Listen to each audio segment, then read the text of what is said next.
अगर आप भी मेरी तरह भारत के इतिहास में रुचि रखते हैं तो यह वीडियो बिल्कुल आपके लिए है। दोस्तों, स्वागत है आपका हमारी आज की इस वीडियो में। आज की इस वीडियो में हम आपको प्राचीन भारत के सबसे भीषण युद्ध के बारे में बताने वाले हैं, क्योंकि यह युद्ध उस समय के सबसे ताकतवर मौर्य साम्राज्य और कलिंग के बीच लड़ा गया था। देखा जाए तो इस युद्ध के बारे में आपने कभी न कभी जरूर सुना होगा या तो पढ़ा होगा, लेकिन आज हम आपको इस युद्ध से जुड़े कुछ ऐसे तथ्य बताने वाले हैं जिनके बारे में शायद ही आप जानते होंगे। इसके साथ ही हम उन कारणों पर भी प्रकाश डालने की कोशिश करेंगे जिन कारणों ने इस युद्ध को जन्म दिया था। साथ ही आज की इस वीडियो में आपको कलिंग के साथ साथ मौर्य साम्राज्य और अशोक के इतिहास के बारे में भी पता चलेगा। तो जानने के लिए बने रहिए हमारे आज की इस वीडियो में बिल्कुल एंड तक। और हाँ, वीडियो को आगे बढ़ाने से पहले वीडियो को लाइक करना ना भूलें। तो चलिए बिना किसी देरी के शुरू करते हैं हमारी आज की इस वीडियो को। आइए दोस्तों, अब हम आपको भारतीय इतिहास के सबसे भीषण युद्ध के बारे में बताते हैं, जिसमें एक तरफ मौर्य साम्राज्य का नेतृत्व कर रहे अशोक थे, तो वहीं दूसरी तरफ कलिंग, जो मौर्य साम्राज्य के मुकाबले काफी छोटा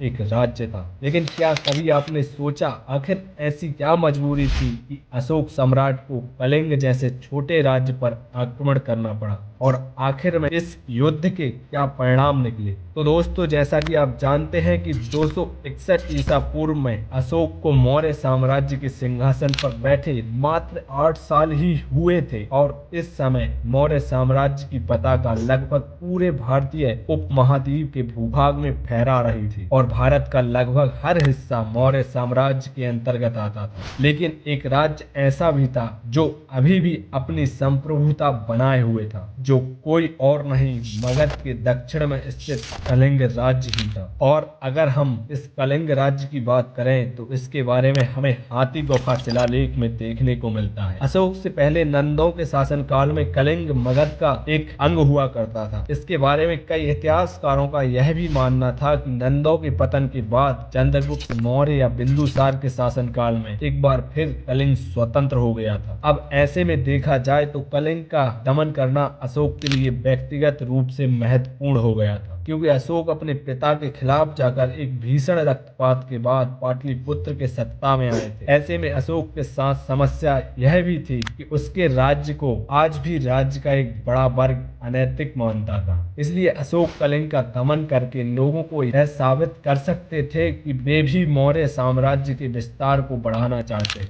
और ऐसा करके अशोक अपनी प्रजा को यह विश्वास दिलाना चाहते थे कि वे मौर्य साम्राज्य का यश अपने नेतृत्व में और भी बढ़ा सकते हैं। इसके साथ ही जो भी लोग उनके राज्याभिषेक पर सवाल खड़े कर रहे थे, अशोक कलिंग पर अधिकार करके ऐसे लोगों को गलत साबित कर सकते थे। कलिंग का दमन करने के पीछे अशोक के व्यक्तिगत कारण होने के साथ साथ कुछ मौर्य साम्राज्य के लिए रणनीतिक कारण भी थे, जिससे कलिंग का दमन करना और भी ज्यादा महत्वपूर्ण था। जिनमें से अगर हम पहले कारण की बात करें तो हम देखते हैं कि मौर्य साम्राज्य की राजधानी पाटलिपुत्र कलिंग राज्य से काफी ज्यादा निकट मौजूद, और यह कोई साधारण बात नहीं थी, क्योंकि मौर्य साम्राज्य जैसे विशालकाय राज्य की राजधानी के पास उनके दुश्मन का होना कोई शुभ संकेत नहीं था। उस समय कलिंग एकमात्र ऐसा स्वतंत्र राष्ट्र था जिसकी निष्ठा मौर्य साम्राज्य के प्रति बिल्कुल भी नहीं थी। ऐसे में शत्रु राष्ट्र का मौर्य साम्राज्य की राजधानी पाटलिपुत्र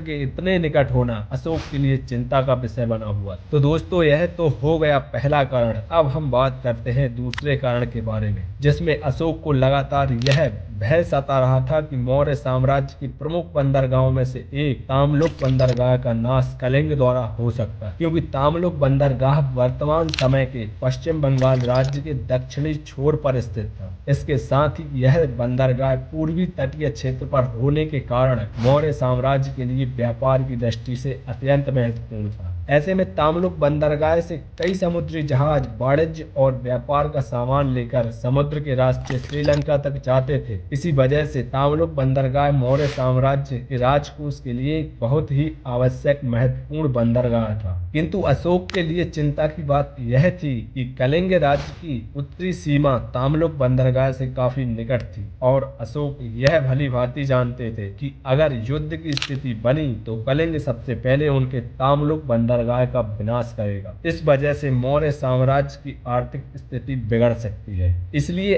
अशोक के लिए बहुत जरूरी हो गया था कि वे कलिंग नामक संकट से किसी न किसी तरीके से छुटकारा पाएं। अगर ऐसा नहीं होता तो अशोक को इसका बहुत बड़ा नुकसान झेलना पड़ता। इस प्रमुख कारणों के साथ साथ कुछ ऐसे तर्क भी बताए जाते हैं जिन्होंने अशोक को कलिंग पर आक्रमण करने के लिए विवश कर दिया। आइए जानते हैं आखिर वे तर्क क्या थे जिन्होंने कलिंग के प्रति आक्रमण करने पर अशोक को मजबूर कर दिया था। जैसा कि हम जानते हैं उस समय पानी में चलने वाली जहाज इतनी ज्यादा सक्षम नहीं थी कि वह समुद्र की बलशाली लहरों का सामना कर पाए। ऐसे में उस समय के व्यापारियों को तट के समीप रहकर ही यात्रा करनी पड़ती, जो कि कहीं न कहीं कलिंग राज के निकट से होकर गुजरती थी। और अगर कलिंग चाहता तो बड़ी ही आसानी से पानी के द्वारा होने वाले मौर्य साम्राज्य के इस व्यापार को कभी भी रोक सकता था। PHL एजमेंट के अनुसार बताया गया कि एक ऐतिहासिक ग्रंथ जिसे बौद्ध भिक्षुक तारनाथ के द्वारा लिखा गया था, इसमें कलिंग द्वारा मौर्य साम्राज्य के व्यापारियों की यात्राओं में विघ्न डालने का जिक्र मिलता है। और अगर हम तारनाथ की माने तो नाग और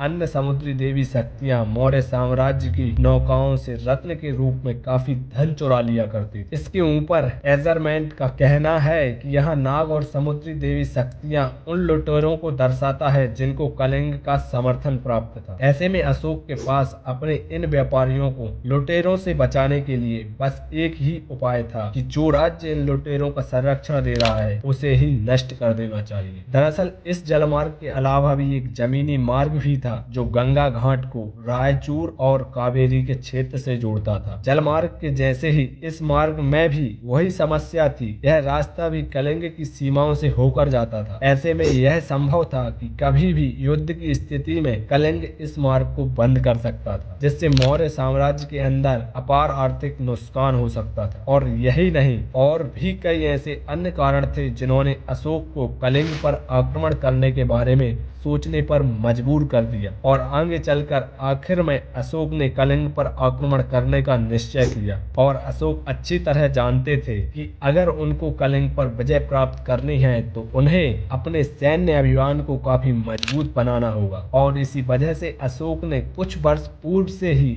अपनी सैन्य तैयारियां शुरू कर दी थी। दोस्तों, जैसा कि हमें कई ग्रीक स्त्रोतों के माध्यम से यह जानने को मिलता है कि अशोक के पास करीबन 6 लाख सेनाओं की सेना मौजूद थी। और ऐसा भी संभव है कि यह संख्या वास्तव में इतनी ना हो, लेकिन हम इस बात को भी नहीं नकार सकते कि उस समय मौर्य साम्राज्य के पास पूरे भारतीय उपमहाद्वीप की सबसे बड़ी सेना मौजूद थी। और इसी सेना को अशोक ने अपने पिता से उत्तराधिकार में लिया था। पर एक बार जब अशोक ने अपनी सभी सैन्य गतिविधियों को तैयार कर लिया तो उसने वर्षा ऋतु के अंत का समय कलिंग पर आक्रमण करने के लिए बिल्कुल उचित समय समझा। और ठंड के आरंभ में कलिंग पर आक्रमण करके अशोक ने अपनी सैन्य कुशलता का परिचय दिया। लेकिन अगर हम उस मार्ग की बात करें जिस मार्ग से अशोक ने कलिंग पर आक्रमण किया, उसके बारे में आज तक ज्यादा जानकारी मौजूद नहीं है। लेकिन कई इतिहासकारों का मानना है कि अशोक की सेना पाटलिपुत्र से चलकर गंगा के किनारे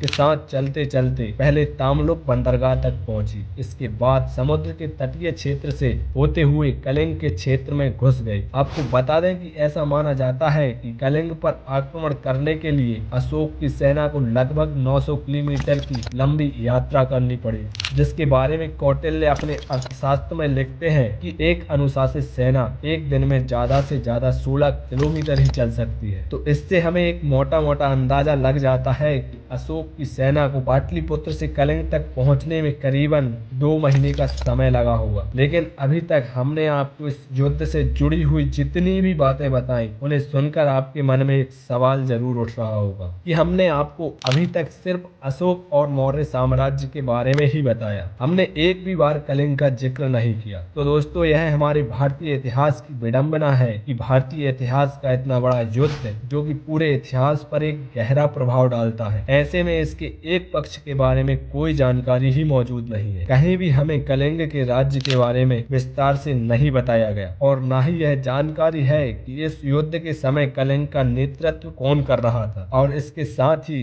जिस क्षेत्र में इस युद्ध को लड़ा गया उस क्षेत्र के बारे में भी जानकारी उपलब्ध नहीं है, लेकिन कुछ बुद्धिजीवी और इतिहासकारों का यह मानना है कि यह युद्ध भुवनेश्वर के पश्चिम में दया नदी के तट पर लड़ा गया था। इसके साथ ही अगर हम कलिंग की सेना की बात करें तो कलिंग की सेना मौर्य साम्राज्य की सेना की जितनी बड़ी और अनुभवी नहीं थी। इसी वजह से मात्र कुछ दिनों तक चलने वाले इस युद्ध में अशोक सम्राट की विजय हुई। इसके साथ ही इस युद्ध का जिक्र करते हुए सम्राट अशोक अपने शिलालेख में लिखते हैं कि उस युद्ध में 1 लाख से ज्यादा सैनिक मारे गए और 1.5 लाख सैनिकों को बंदी बना लिया गया। लेकिन हम इस संख्या पर आंख बंद करके भरोसा नहीं कर सकते, क्योंकि प्राचीन भारतीय इतिहास में जनहानि को कई गुना बढ़ा चढ़ा कर लिखा जाता था, जिस वजह से इस संख्या पर भरोसा करना हमारी भूल हो सकती है। लेकिन इतना तो तय है कि मौर्य साम्राज्य और कलिंग के बीच हुआ यह युद्ध बहुत ही भीषण था, जिसमें मौर्य साम्राज्य की जीत हुई और अशोक ने कलिंग को मौर्य साम्राज्य में शामिल कर लिया। जिसके बाद मौर्य साम्राज्य का भारतीय उपमहाद्वीप के अधिकांश भाग पर कब्जा था, जिस वजह से मौर्य साम्राज्य भारतीय उपमहाद्वीप में अजय बन गया था। इसके अलावा इस युद्ध से जुड़ी एक कथा से हमें यह पता चलता है कि यह युद्ध इतना ज्यादा हिंसक था कि इस हिंसा को देखने के बाद अशोक सम्राट का हृदय परिवर्तन हो गया और अशोक हमेशा के लिए हिंसा के मार्ग को छोड़कर